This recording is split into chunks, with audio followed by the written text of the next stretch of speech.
Guys, John Cena's last match tonight against Gunther. What an amazing career John Cena had.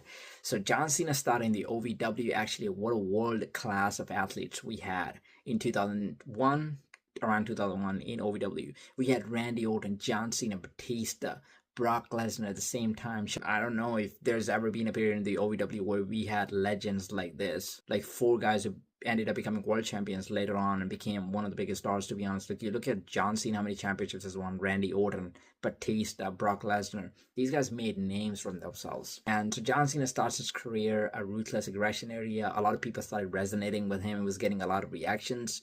But then there was a point when Winston didn't actually like him and the character wasn't kind of working.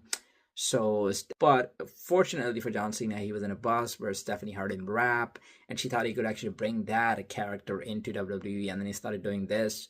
And then we had like the Doctor of Thugonomics. What an amazing, that was a time when we actually knew that we found something in John Cena. WWE knew instantly after that there was something with John Cena because he was talking a lot of shit. He was making raps on the spot. He was creating rivalry. He was getting reactions. He was a bad guy. Everybody was booing him, but at least he was able to get the reactions out of them. And then he beat JBL, won the Royal Rumble, beat JBL for the WWE Championship. Then you had John Cena as the WWE Champion.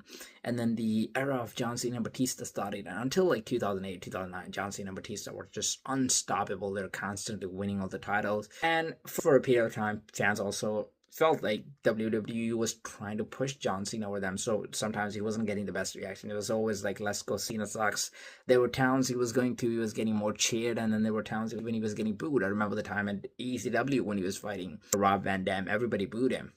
And he lost the title, but it was an amazing time. At least he was a polarizing figure, and that was giving him a lot of reactions. And then John Cena main evented a lot of WrestleManias, beat Batista at WrestleMania, had Batista against Edge against Edge and Big Show, when he picked up Edge and Big Show at the same time. I remember that time as well.